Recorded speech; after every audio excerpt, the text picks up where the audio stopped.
शिमला की वादियों में स्थित द मिस्ट हवेली आज रोशनी से जगमगा रही थी। बाहर बर्फबारी हो रही थी और ठंडी हवाएं खिड़कियों से टकराकर सिसकियां ले रही थीं। आर्यन ने अपनी कामयाबी का जश्न मनाने के लिए अपने 3 सबसे पुराने दोस्तों कबीर, विक्रम और अपनी मंगेतर जोया को बुलाया था। हवेली के हॉल में आग जल रही थी। आर्यन ने शैंपेन का गिलास उठाते हुए कहा, आज मैं बहुत खुश हूं। यह डील मेरी जिंदगी की सबसे बड़ी जीत है और तुम लोग मेरी जीत का हिस्सा हो। कबीर ने एक नकली मुस्कुराहट के साथ गिलास टकराया, लेकिन उसकी आंखों में ठंडी नफरत थी। उसे याद आ रहा था कि कैसे कॉलेज के दिनों में आर्यन ने वो स्कॉलरशिप जीती थी जो कबीर का हक थी। वहीं विक्रम बेचैनी से अपना फोन देख रहा था। उस पर करोड़ों का कर्ज था और उसे उम्मीद थी कि आर्यन आज उसे कुछ आर्थिक मदद देगा। जोया खिड़की के पास खड़ी बाहर की सफेदी को देख रही थी। आर्यन उसके पास गया और उसके कंधे पर हाथ रखा। क्या हुआ जोया, तुम चुप क्यों हो? जोया ने धीरे से कहा, आर्यन, मुझे इस हवेली में कुछ अजीब महसूस हो रहा है, जैसे कोई हमें छिपकर देख रहा हो। आर्यन हंसा, यह तुम्हारा वहम है। यहां हमारे अलावा सिर्फ वफादार नौकर रामू काका है। रात के खाने के बाद माहौल भारी होने लगा। विक्रम ने मौका पाकर आर्यन से बात की। आर्यन, मुझे 5 करोड़ की जरूरत है। बुकीज मुझे जान से मार देंगे। आर्यन का चेहरा सख्त हो गया। विक्रम, मैंने तुम्हें पहले भी समझाया था, जुआ तुम्हारी बर्बादी है। मैं तुम्हें और पैसे नहीं दूंगा। विक्रम गुस्से में वहां से पैर पटकता हुआ चला गया। दूसरी तरफ कबीर और जोया को एक कोने में फुसफुसाते हुए देखा गया। क्या तुमने वह काम कर दिया? कबीर ने धीमी आवाज में पूछा। जोया की आंखों में डर था। मैं ये नहीं कर सकती कबीर, वह मुझसे प्यार करता है। कबीर ने उसका हाथ मरोड़ा। प्यार? याद रखो, मैंने तुम्हें उस जेल से निकाला था। अगर तुम मेरा साथ नहीं दोगी तो आर्यन को तुम्हारा काला सच बता दूंगा। यही वह पल था जहां गद्दारी और प्यार के बीच की रेखा धुंधली हो गई। रात के ठीक 1:30 पर पूरे इलाके की बिजली गुल हो गई। एक जोरदार चीख गूंजी, बचाओ! जब रामू काका ने टॉर्च जलाई तो नजारा दिल दहला देने वाला था। आर्यन अपने स्टडी रूम की मेज पर गिरा हुआ था। उसकी पीठ में वही प्राचीन खंजर था जो दीवार पर सजावट के लिए टंगा रहता था। कमरे के चारों ओर खून के छींटे थे और पास ही जोया का एक कान का झुमका पड़ा था। आर्यन! कबीर चिल्लाया, पर उसकी आवाज में दुख कम और नाटक ज्यादा था। विक्रम थर थर कांप रहा था। मैंने नहीं किया, मैं तो अपने कमरे में सो रहा था। हवेली के दरवाजे बाहर से बंद थे। भारी बर्फबारी के कारण कोई बाहर से अंदर नहीं आ सकता था। इसका मतलब साफ था, कातिल उन तीनों में से ही कोई एक था। अगली सुबह इंस्पेक्टर खुराना अपनी टीम के साथ किसी तरह बर्फ काटकर पहुंचे। उन्होंने कमरे की तलाशी ली। खुराना ने जोया की तरफ देखते हुए पूछा, यह झुमका आपका है? जोया कांपते हुए बोली, हां, पर मैं तो सिर्फ पानी पीने गई थी। तभी खुराना को आर्यन की दराज से एक डायरी मिली।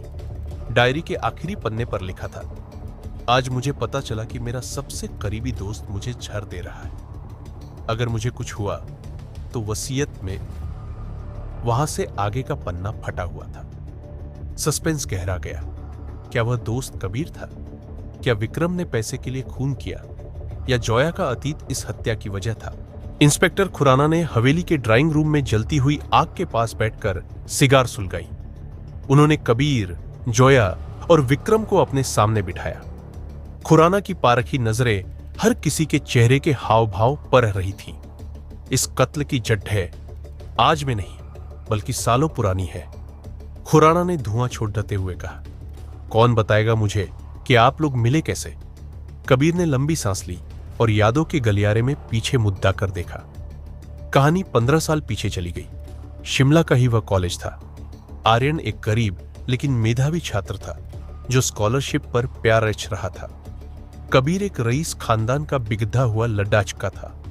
पहली मुलाकात में ही कबीर ने आर्यन का मजाक उड़ाया था, लेकिन जब एक बार कबीर कॉलेज के कुछ गुंडों के बीच फंस गया तो वह आर्यन ही था जिसने अपनी जान पर खेलकर उसे बचाया था। वहां से शुरू हुई थी उनकी अमर दोस्ती। लेकिन जैसे जैसे समय बीता पासा पलट गया। कबीर के पिता का बिजनेस डूब गया और आर्यन अपनी मेहनत से तरक्की की सीढ़ियां चढ़ता गया।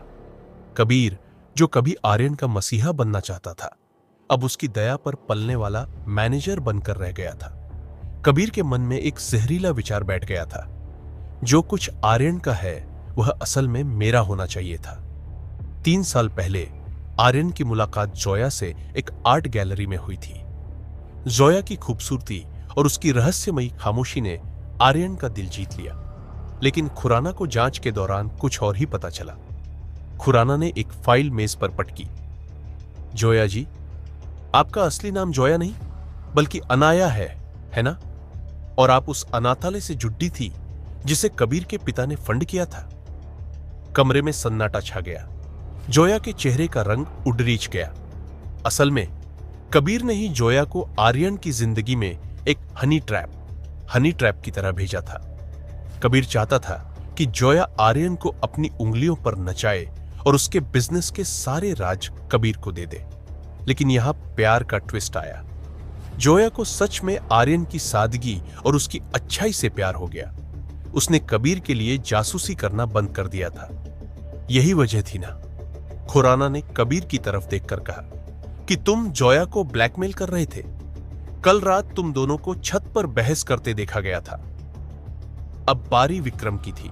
विक्रम, जो हमेशा से ही पैसे का भूखा था, उसे पता चला था कि आर्यन ने अपनी नई वसीयत में सारा पैसा एक ट्रस्ट को दान करने का फैसला किया है और अपने दोस्तों के लिए सिर्फ एक छोटा हिस्सा छोड़ता है। विक्रम, तुम्हारे पास 5 करोड़ का कर्ज था, खुराना ने कड़ी डीडीएच की आवाज में कहा। तुम्हें पता चला कि आर्यन वसीयत बदलने वाला है। अगर वह कल रात मर जाता तो पुरानी वसीयत के हिसाब से तुम्हें 20 करोड़ मिलते।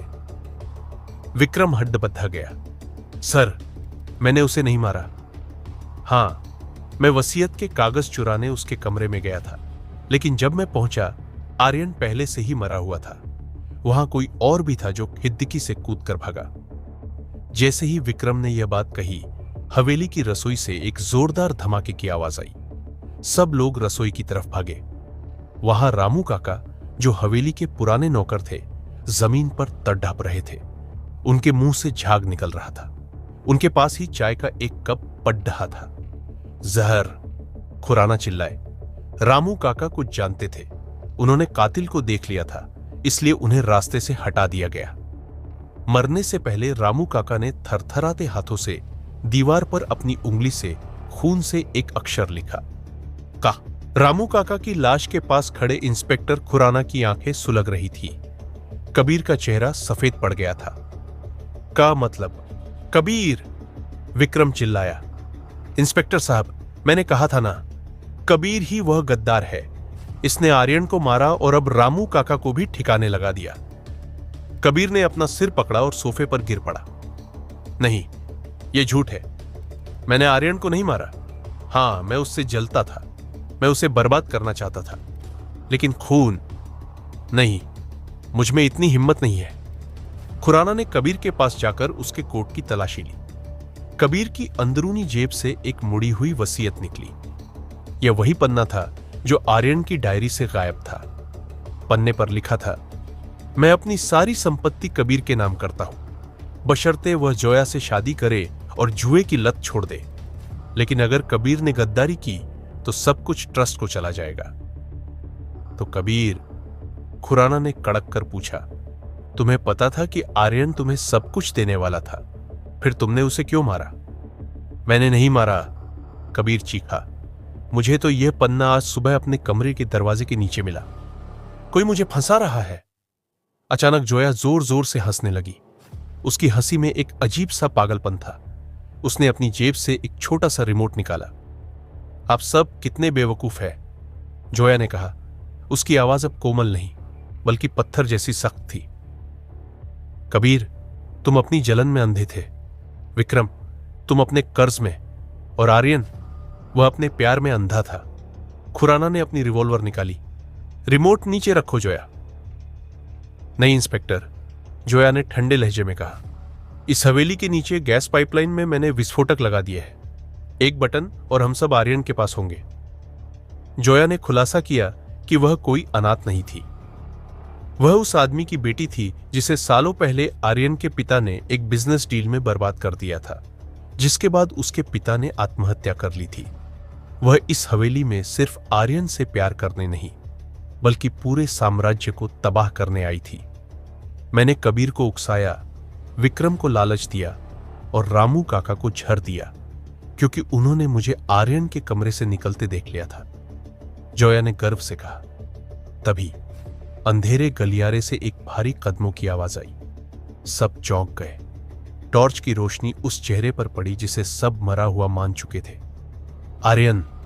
उसके सिर पर पट्टी बंधी थी और वह लड़खड़ा रहा था, लेकिन वह जिंदा था। आर्यन। जोया के हाथ से रिमोट छूटते छूटते बचा। यह कैसे मुमकिन है? मैंने खुद खंजर घोंपा था। आर्यन की आंखों में गहरा दर्द था। खंजर सही जगह नहीं लगा था जोया, और जब तुम मुझे मरा हुआ समझकर चली गई तो रामू काका ने मुझे गुप्त तहखाने में छिपा दिया। उन्होंने ही मेरा इलाज किया। मुझे यकीन नहीं हो रहा था कि तुम मेरी जान लेना चाहती हो। जोया ने पागलों की तरह रिमोट का बटन दबाना चाहा, लेकिन इंस्पेक्टर खुराना ने फुर्ती से उसकी कलाई पकड़ी और उसे जमीन पर पटक दिया। पुलिस की टीम ने उसे और विक्रम को, जिसने सबूत मिटाने की कोशिश की थी, गिरफ्तार कर लिया। सुबह की पहली किरण शिमला की पहाड़ियों पर पड़ी। हवेली का सन्नाटा अब टूट चुका था। आर्यन और कबीर आमने सामने खड़े थे। मुझे माफ कर दो आर्यन। कबीर फूट फूट कर रोने लगा। आर्यन ने उसकी तरफ देखा, फिर बिना कुछ कहे हवेली की चाबियां उसे थमा दी। यह सब तुम्हारा ही था कबीर, बस तुम्हें मांगने की जरूरत थी, पर अब मुझे इस नफरत भरी हवेली में नहीं रहना। आर्यन बर्फबारी के बीच अकेला पहाड़ से नीचे उतरने लगा। उसने अपनी जिंदगी की सबसे बड़ी जंग जीत ली थी, लेकिन अपनी मोहब्बत और दोस्ती दोनों को हमेशा के लिए खो दिया था। यह कहानी हमें सिखाती है कि गद्दारी का बीज हमेशा जलन की मिट्टी में पनपता है, लेकिन अंत में जीत सच्चाई की ही होती है, चाहे उसकी कीमत कितनी भी बड़ी क्यों ना हो।